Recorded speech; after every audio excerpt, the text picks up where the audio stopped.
everyone. Welcome back to the Tonic podcast. This is a podcast where I, your host Drew, and the other host Alex, good buddies that studied political science in college, we discuss our thoughts on politics and kind of our opinions on, what's going on in politics. Today we're going to be talking about a variety of things. We're trying out a new format where we kind of do a lot more popcorn. So there's a bunch of really interesting stories that I think have larger implications.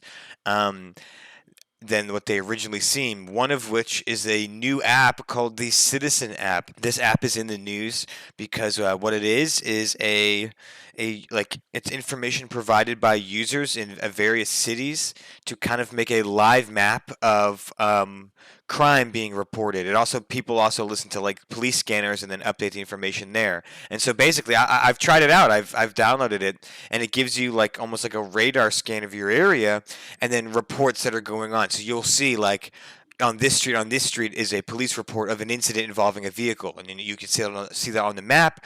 It can tell you what time that happened. 30 minutes ago was when the report first came into the app, at least. And then you can see comments from other people, mostly saying, "Oh gosh, I hope people are okay," or whatever. This also goes for like violent assaults. Even this morning, I got a notification of someone was mugged and her purse was taken somewhere in the valley near me, and I got the notification on my Citizen app. So that's what this app is, and it's getting a lot of flack because recently in Southern California there was a massive fire called the Palisades Fire that was police believe it was started by an arsonist, which means a person purposely started the fire, which is a crime. When they were trying to find this suspect, the Citizen app was used to find a certain person, and the CEO of the Citizen app even put out his own personal bounty, like his own money, because he lives near the Palisade Fire, to find this person. They believed it was a homeless individual that was hanging around their neighborhood, a very nice, wealthy neighborhood in Southern California, and they suspected him of the fire. And it turned out it wasn't him. And so that is why this app is now getting a lot of flack, is because it's grown in popularity, but then led to 800,000 people trying to find the wrong person as the arsonist for the fire. Now the police have said it's not him, it's someone else who's in custody, and that's about as far as we know so far. However, I wanted to we wanted to talk about it. What does this implications mean for policing in our society and civics, and the limits of where, should we regulate a technology like this or not? So Alex, what's your thoughts on the app Citizen? Well, yeah, I know that was a lot. Sorry. no, that was a good background. It was definitely necessary. But I'll just start out by saying I don't like a single thing about this app. Period. Just a little background that I just saw in that article you shared is that it was originally released under the name Vigilante in 2016. Yeah. And to be honest, like with the state of our country right now, I think the last thing we need is like a pluralistic law enforcement world where there's like different fractions of people trying to enforce the law, even if it's an app and even if it's supposed to be like, citizen accountability. I don't like it. And, I just feel like I think it was Vice that called this a prescription security service, like a private prescription security service. And just, I don't like that. Also, I feel like usually a country stays like stable in general when the state or the government has a monopoly on security. I don't think you want like a pluralistic security forces society, because that to me sounds more like Iraq. But obviously that's a stretch. But basically, yeah, I just don't like this at all. It seems like when we're trying to reform the police, the last thing we need is multiple different types of security forces going around our streets. I saw like a few days ago that Vice reported that this company is working with this kind of private security organization in Los Angeles, and there is this mysterious car owned by Citizen that's been going around somewhat tracking crime as it's lively updated. I just don't like it, man. So yeah, that's my original take. I just feel like there's no way this couldn't end up dystopian, to be honest. Yeah, that's another thing. So there's the app itself, which is just more about citizens reporting and going off of police scanner info. But then, like you had just mentioned, the Citizen app, which is, I think, based out of Los Angeles, but I think active in like 14 American cities. But in Los Angeles, they're also working with a private security force, and that's this, LA Protection Service or Security, LAPS, and they look like cops, they dress like cops, and that's where we really start to see some ethical dilemmas where This is like a private security force, but it's mobile, right? So currently, there is a big industry for private security, and it's almost always in the case of protecting like a private business or private property. Some of the best examples are weed dispensaries in Southern California always have an armed security guy because they aren't legally allowed to bank yet, and so they have to deal with a lot of massive amounts of cash on hand, and so all those dispensaries in California hire private security and unarmed. The difference here is that private security is on that private property all the time and during the hours of business, and then goes home after, and that's it. And they also, again, there's very specific limitations to what private security can do as opposed to a police officer. Where these guys are interesting is, the Citizen app working with this private security firm is more like a mobile service where they patrol. They have patrol cars, and there's a really interesting documentary that's basically an ad, a giant 18-minute ad for them, the Los Angeles Professional Security. I watched it all. It's super fascinating because some of the things that they do that he thinks make them look good, I think make it look like he deals with homeless people, but he's not like, and he says, he even says the things like, a lot of cops can't take the time to deal with one person moving shopping carts, right? They have to deal with the domestic abuse, and not all cops are trained for mental health issues, and they have to deal with mental health issues. So he diagnoses a problem, but then he, an untrained person who's not a mental health official, then just steps in trying to solve these issues. And so I see it as, well, there might be a problem here, but this is not the solution.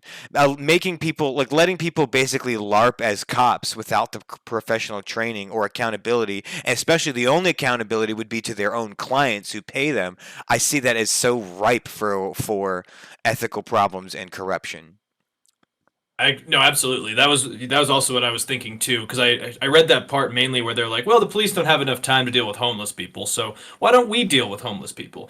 And okay, I get in theory you're like, well, we're extra forces, we have men on the ground, we can do it. But again, like you said, like I feel like in a general sense, private security are for private organizations, and they usually still have to report to the police, right? And it sounds to me like this organization, the LAPS, and along with this app, they kind of want to outsource policing to this company, and that just opens up like a Pandora's box of like, you're not cops, you do have this like citizen and user submitted incident report, and that's then like kind of where my issue though falls into it, is that like, so yeah, they want to patrol the streets, they already do have cars like suited with this technology, and my issue is that users and people are subjective and unreliable and not really great all the time. And so if they're going to be responding to user submitted incidents, some of those might be a real incident and some of them might not be. And that's Right. just such a weird gray area. Yeah, like exactly. Like, and they responded to, like, in this documentary or the video that they posted, I watched. They responded to an incident where one of their clients has a private property and someone was like squatting, and so they went there, um, but then they had to wait like 45 minutes for the cops to show up because they're not cops. They can't arrest these people. They may had to make like a private person's arrest, but then they're legally liable for anything that happens to them after that. Like, it's very interesting. There's a lot of gray areas, and it's very, it kind of reminds me of bounty hunting, and how bounty hunting is sometimes this gray area of like, are we are we basically permitting vigilantism in certain aspects, and what does that mean? Like, I don't know. It's just like, it's really interesting. However, I do have to mention that if you watch this 18-minute video, the ills of policing that this guy describes are not wrong. I think he correctly diagnoses what is wrong with policing in California is, you know, I mean, he says so many Americans are one or two paychecks away from homelessness, right? I believe that. I do think we need, he talks about how police are not equipped for all the small little minor issues that happen all the day. And then how, because of the homelessness issue, homeowners feel sometimes trapped in their homes, where he gave an example of homeowners that like felt that, people were throwing bottles at them, and they didn't want the people in the tents across the street to know when they were leaving for threat of, one lady found a guy smoking meth in her garage one day. Like, you know I agree that the homeowners have a right to not have people smoking meth in their garage randomly. But Yeah. is the solution to just have give entrust private citizens with the same rights as cops, but less accountability for, again, a private client. I don't think so. No, yeah, I mean, and I mean, there's a couple things there. Like, I agree with you as well that, like, especially Los Angeles, just the one I always think of is, I mean, I don't need to tell you, you live there, I don't, but Yeah. I mean, and I mean, homelessness it's a serious problem. I mean, I haven't actually seen some of the new, like, kind of post-COVID situations, but I read about and see it on the news, and I mean, you're right, there does need to be something that's addressed, but again, like, I just don't know if a private firm that has no law enforcement training. I mean, I'm sure some of these guys do, but when it's just subjective reports from people, like I saw one of the side effects in the Motherboard, which is I guess Vice's like tech section. They were just talking about how this has kind of bred a lot of racism and like kind of bigoted reports as well. Because again, if you're leaving it up to the individual, they might have a subjective take on who's a threat and who's Yes. not. So like I do agree with you that actually maybe in a weird way something similar to this actually could solve the idea of health workers and public health people that maybe help deal with addicts, and we don't always need the police involved in those. But again, like this is and also just like like another thing to me is that it looks like the Citizen app has a lot of data on people. Yeah.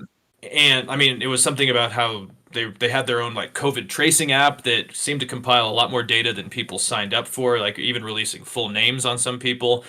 And also just this network. I mean, it says there's been 4 billion alerts and more than 7 million users. Like that's a lot of data, and I'm curious how regulated that is, and what could happen if there was like a severe like security breach or something. That's just a whole other thing that my mind goes to. Is like you have a lot of data on people, and what if there were nefarious actors? I mean, as we know, the Russians are very prone to hacking. I could see that being a really fun thing for them to do is hack this system. Yeah, or Mhm. or like what happened last week is what happens when people are posting information on the Citizen app looking for someone that's not the correct suspect, Mhm. right? So like it's one of those weird things where I think the idea behind it is not necessarily inherently bad. Like citizens using information that is public to put on a map and give each other information. Like the fact that it's branded as vigilante, then working with a private security firm, gives it a whole different weird like LARPing cop aspect. Whereas I thought about this in just kind of a marketing perspective. I wonder if the perspective of an app like this, one without the Palisades Fire, wrong arsonist kind of thing, that's a really bad PR. But if you like branded it as like women's safety, right? If you branded it as Mhm. like, hey, women, like band together for our information to avoid, weirdos on the street and crime, and like, if you branded it as like, something like that, right? Like feminist safety. I wonder if the same app would have such a bad taste in people's mouths. Obviously, again, don't associate it with a weird private security firm. You know, don't put out $30,000 bounties on suspects that aren't confirmed to be the suspect. Right? All those things are bad, but I do wonder if the app on its own would be perceived differently had it been branded differently. Well, and maybe to go even a little further with that, like, because I kind of agree with that, honestly, is that maybe if it was more focused, if it was more limited scope on what this app's actually involved in, maybe instead of just reporting any crime, which could lead from, sexual assault to violent crime to whatever else it may be, maybe you're right. Like, see that I could see being a positive is some sort of transparency network that is involved in maybe like somewhat of a digital hotline for people that maybe are being sexually abused or need help or have been confronted on the streets late at night. Like, I think you need to start incrementally. Like, but to me, again, the scope is just way too broad. Where it just, I feel like the cat could just get out of the bag, and maybe already has. I don't know. I mean that story about the homeless guy who they thought I guess was the arsonist. It's really not a great look. So No. like I know, but I think you're right. Like something like that, like more of a focused scope on maybe a group of people or a network of people that need help could be a start. But again, Yeah. like right now, it just seems to all over the place. I guess. It seems like guys that want to be cops that couldn't be cops. Yes.